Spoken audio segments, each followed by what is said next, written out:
Hello and welcome back to Israel with Aline. We are in Jerusalem at the Israel Museum, and today's topic is the Dead Sea Scrolls and the famous passage of Pharaoh's heart. Where is it written that Pharaoh's heart was hardened? And what if I tell you that this is not exactly what is written in the Bible? We will also get to know the relationship of the biblical texts with this model here of Jerusalem. So if you are ready, let's get started. So let's start with the Dead Sea Scrolls, and for that we will go back to the year 1947 when a young Bedouin was herding his sheep in the desert and a sheep strays from the group and he goes after it. And when he finds the sheep, he also finds a cave, and inside this cave a jar. And inside this jar, when he opens it, he finds 7 scrolls. And these were the first Dead Sea Scrolls found. After that, the archaeologists went there and kept digging. And in the nearby caves, a total of over 900 scrolls were found in the middle of nowhere, in the middle of the desert, in an inhospitable place in front of the Dead Sea. And among the scrolls found, the oldest Bible in the world ever found was discovered. This Bible was written by a Jewish group called the Essenes, and it is so old that at that time, over 2,000 years ago, the New Testament had not even been written yet. And it is kept here at the Israel Museum, so let's explore the place. This dome is called the Shrine of the Book, and inside it are kept the Dead Sea Scrolls. And the shape of the dome, as you can see, is a bit different. It is a replica of the lid that closed the jar. So if this jar has kept the scrolls for the last 2,000 years, from now on they are kept inside this structure. The scrolls help us understand what life was like in Judea at the time of the Jerusalem temple.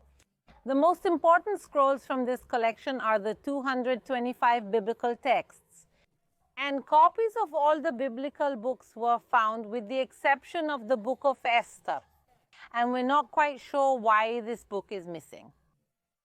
And the most impressive part is when they took these scrolls that are over 2,000 years old and compared them to the scrolls that are used in synagogues today. Remembering that we speak the same language, Hebrew, although at that time it was biblical Hebrew and today it is modern Hebrew, the writing of the Bible is the same. And they put one book next to the other and started to compare, and they saw that the books are the same despite 2,000 years having passed. Despite the exiles and wars, the Bible, the Word, remains the same. And that's why this was a find that changed and revolutionized archaeology in the world. And that's why it's considered one of the most archaeological finds. Books were found very well preserved. Like, for example, this one in a not so good state of conservation. For example, in a not so good state of conservation. For example, the book of Exodus, which is the book that we are going to talk about today.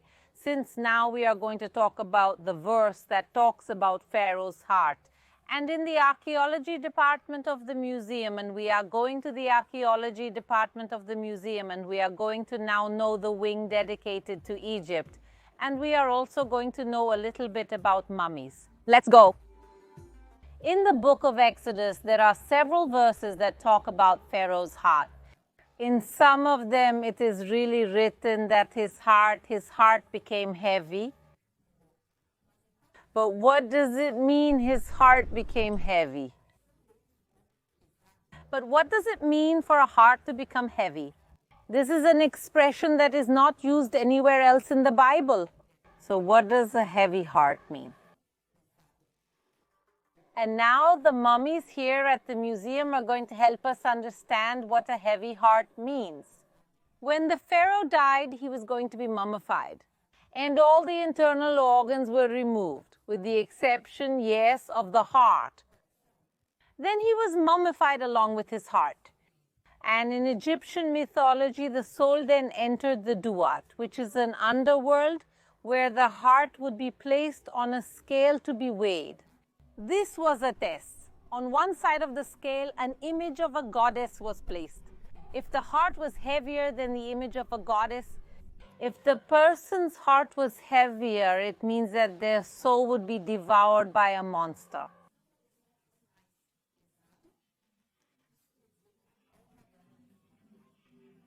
So what is the Bible telling us?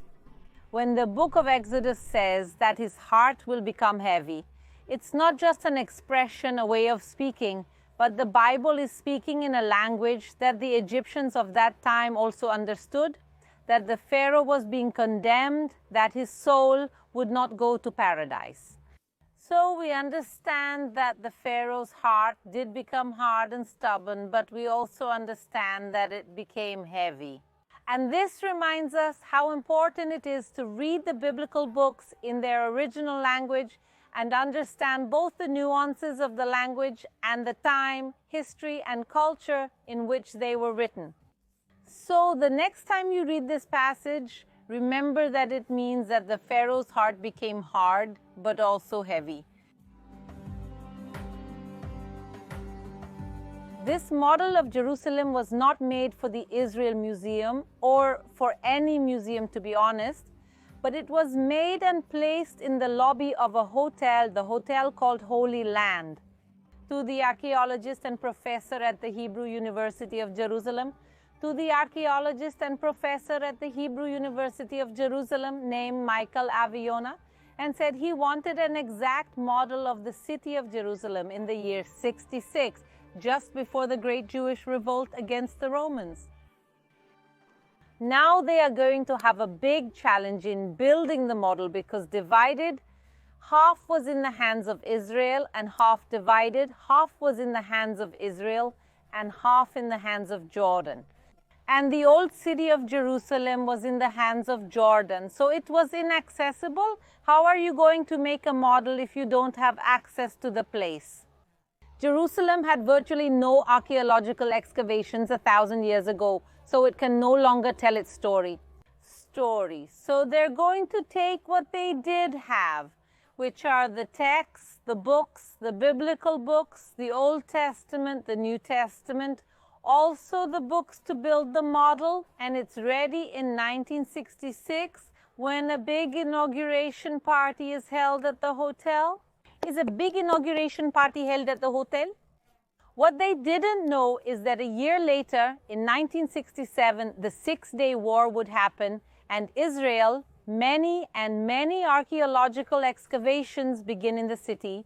Many archaeological excavations begin in the city they begin to compare the places, materials, and archaeological findings with what was in the model. For example, archaeological with what was in the model. For example, John 9:7, during the healing of the man born blind. And that is here in the model. And that was found in the excavations of the city of David, in the year of 2004. And yes, it's in the same place that shows here in the model. And here we also see the pool of Bethesda, the fortress of Antonia, which was the place of Jesus' trial, many other examples of biblical places. So this proves the historical accuracy of the model that was made based on the books, the biblical texts. This also shows the historical accuracy of the Bible in this case. Jerusalem, which we can see here in its grandeur and beauty in the model. By the way, this is our topic for next Sunday here on the channel, the Temple of Jerusalem. Here on the channel, we have videos every Wednesday and Sunday.